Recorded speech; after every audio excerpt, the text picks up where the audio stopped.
Hi guys, welcome back to my channel. For you that are new here, my name is Victoria, and today is the third day of our New Orleans trip. So right now we are on our way to have lunch. I was gonna say breakfast, but technically it's lunch because it's almost noon. So yesterday we did not have a chance to do the swamp tour, but that's okay because that's what we're planning to do today. I know I mentioned in yesterday's video that we were gonna go check out this carousel bar that is in a hotel called Hotel Monteleone. Unfortunately, I think because of COVID, it's not open, but it's okay. I'm gonna enter the picture here just so you guys can see what it looks like. Hopefully within a year or two, we'll come back and check that out. But today's plan is we'll have lunch, do the swamp tour, and then we'll see where we end up after that. So yeah guys, that's today's plan. That's where we're gonna have lunch, guys. It's called Lucy's. That's really cute.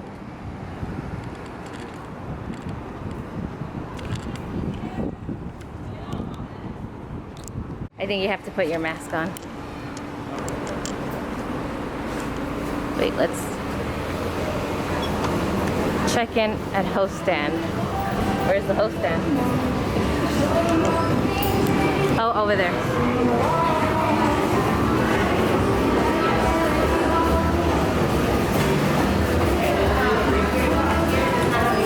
Definitely want to eat here. Hi, for two? We have no tables available inside. It's outside. How long is the wait for the inside? Don't tell it actually, because some people might be wrong. Do you want to eat outside? Wait for inside. Want to wait for inside? Yeah. Do you want to wait outside? Yeah, we'll just wait outside. You throw one in table. Okay, we'll be right here. Okay, thank you.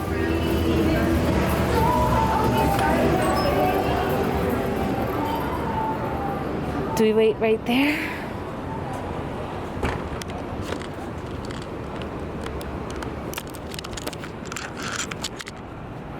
Okay, you guys, so there's no seats, no tables available in the inside, and there's no way we're gonna eat on the outside because it's too freaking hot. So we're just gonna wait out here, and hopefully she comes and gets us within 10-15 minutes. That's what I'm hoping for, guys. Okay, so we're finally inside the restaurant. We ordered this famous shark attack drink that's been like going all over TikTok. I guess it's a famous drink that they make, and the way they make it looks pretty cool, so I can't wait to film it. I have to ask the bartender, of course, for permission.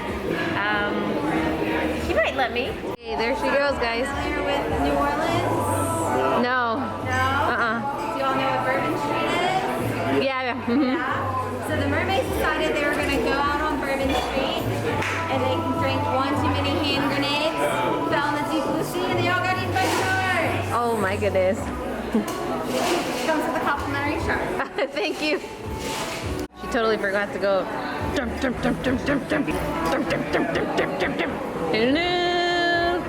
Oh, I messed up. Sorry. Okay, guys, so we were done with lunch. Now we're here. Gonna get on the airboat to go see these alligators. So let me show you how it looks. We're gonna get in one of those. But we gotta go in this house and get signed up, I guess.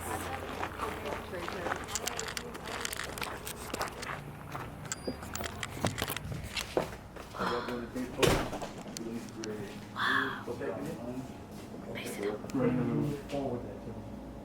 To what email? It's swamp@big easy. You guys, he's pretty massive.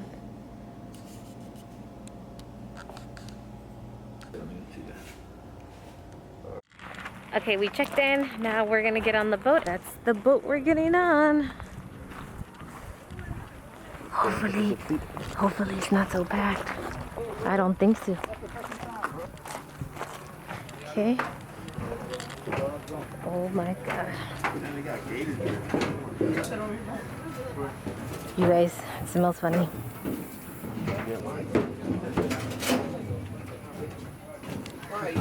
So cool. I think we're almost ready to go, guys. Almost ready. Do you have marshmallows? No, we're not allowed to feed the gators. Ah. national park territory. The park doesn't allow it. Ah.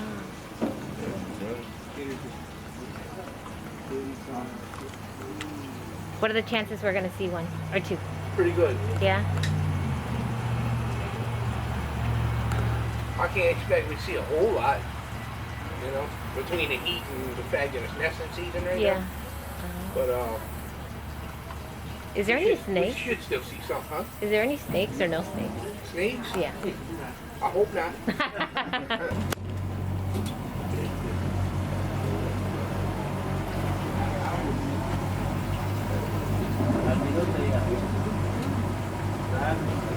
Swamp Tours aboard Swamp Queen 1. My name is Darren. I'll be your captain and your tour guide today.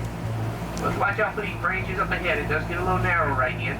Some of the branches may run close to these rails, but it will widen up for us in a minute.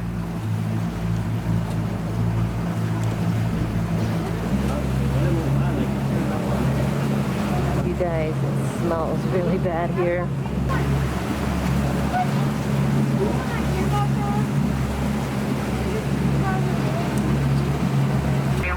The drinks right now, each just in front of me here for $2 a piece. The chip you see on my right hand side here are all $1. And I also have some alligator jerky right here in front of me for sale. Those are $3 a piece. But if anybody needs something, just go put the money in the box right here on the dash in front of me.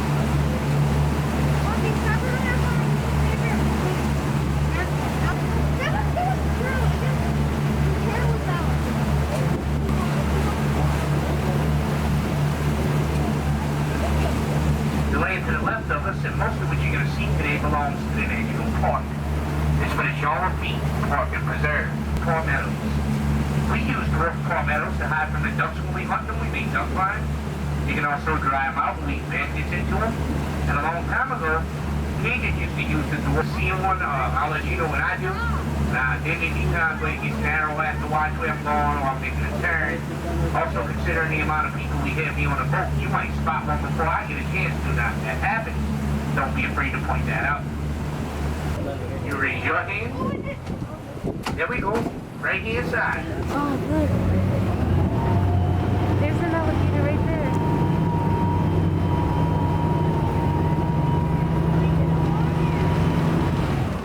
It's amazing.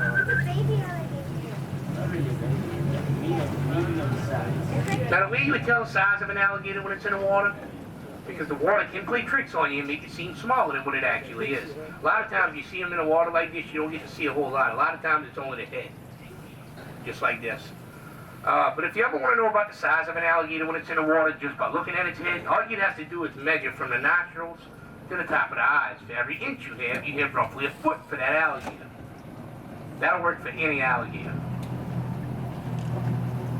It's what's known as Spanish moss, which to me is a pretty odd name for it, considering the fact that it's not Spanish and it's not even a moss.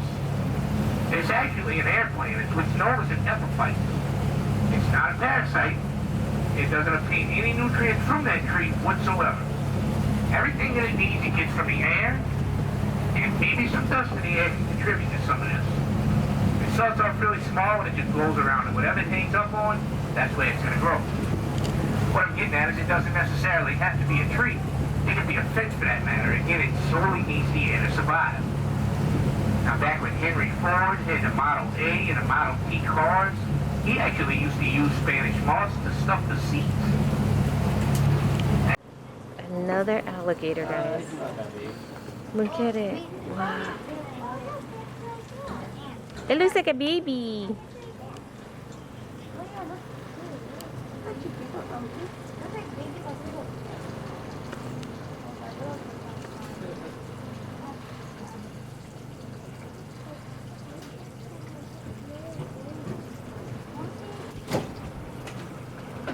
Alright, so as you can see, there's a sign coming up ahead of us on the left-hand side here that says you are entering deer country, if anybody wants to get a picture of that.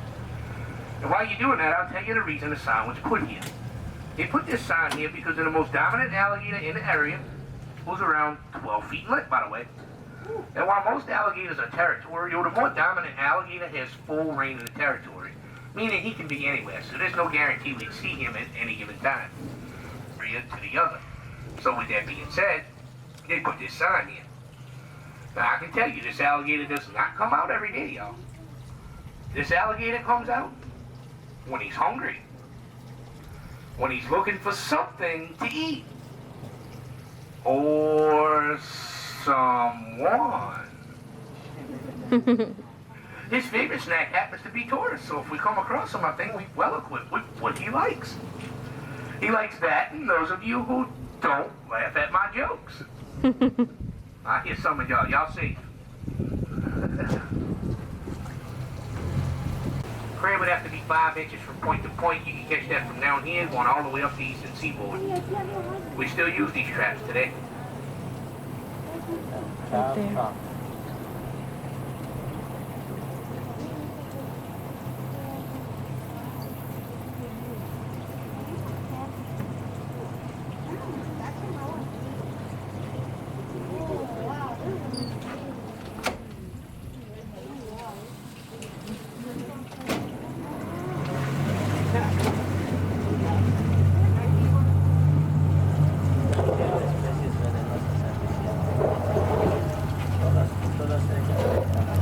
Everybody sees it? Can you guys see him?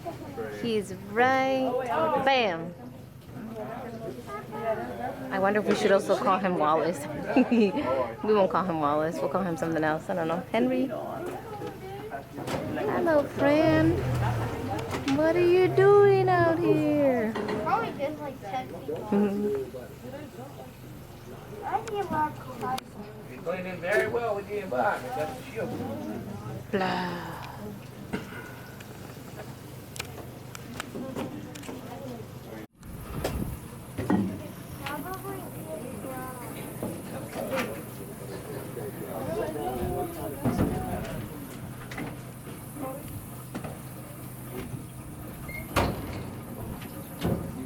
Alright, so this here is the shell of an alligator snapping turtle. Now, the way you would tell the difference between a common snapper and an alligator snapping turtle would be the ridges you see in here on the shell. If you see these ridges, you know you're looking at an alligator snapper. A common snapper would be a lot smoother than this. You wouldn't see all of that. Now, for any of you that may have ever eaten turtle soup before, if you ever ate that, you ate snapper. Now, y'all are welcome to take this, pass it around, take pictures with it, whatever y'all want to do. Whenever you're done with it, just try to find a place on one of the benches for it or something, and I can pick it back up whenever we get to the dock. I'll go ahead and send that this way. Check it out. Can you try? Now this here is the actual head of an alligator. So this is all real. The only thing that they cannot preserve on the head of this alligator would have to be the eyes, which as you can see were replaced with marbles. Now, like I was telling you earlier on in the tour, if you ever want to know about how big an alligator is, just by looking at its head, all you'd have to do is measure from the nostrils to the top of the eyes. For every inch you have roughly a foot for that alligator. So this one here would probably close to around, I'd say about 10 feet. Same thing, y'all. I'm going to go ahead and pass it around. But this time, I guess we'll go in the opposite direction just to be fair here. Same thing. Now, the tape doesn't harm it in any way. Its nostrils are not covered. It can still breathe. This is solely for safety purposes. Because you see, a grown alligator is known to have somewhere around 2,000 to 3,000 pounds per square inch of closing pressure in their jaws. This one here, not so much. But if it was to clamp down on you, it would cut you off a bit. It would definitely hurt. Okay, so again, that's the reason I had to take. But here's what we're going to do. Y'all each going to get a chance if y'all want to hold it, touch it, whatever y'all want to do, okay? But before we do that, I want to show y'all how to hold this alligator. This is very important. First off, I want to start by saying please be very careful not to drop this alligator.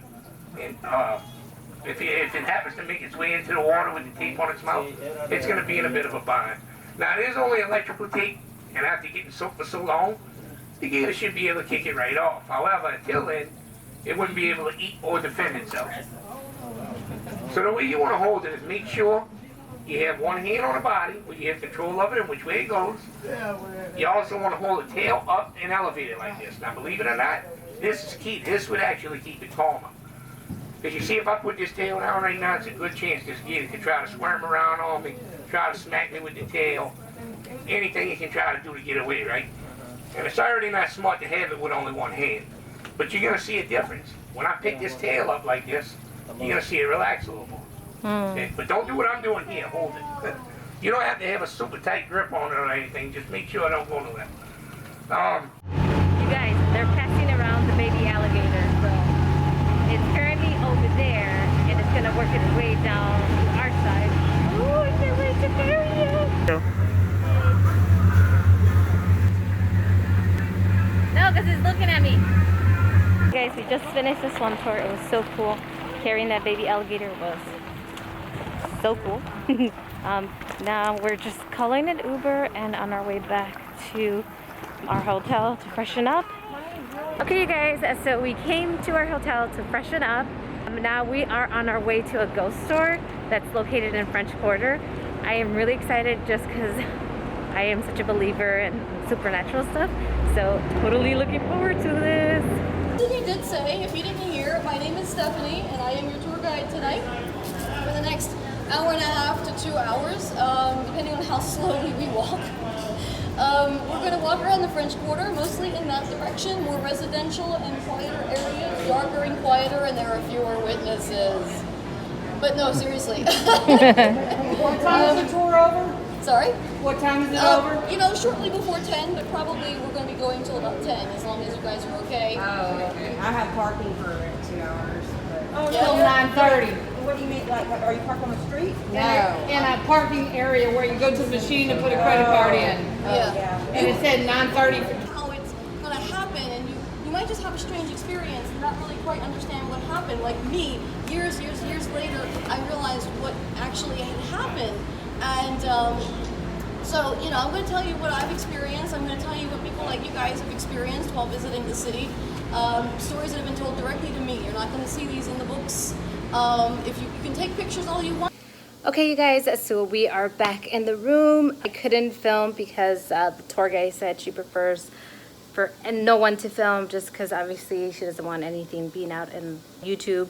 Obviously this is her job, so I didn't record anything. I just took pictures, so I might give you guys like a scroll of pictures and buildings that I took of.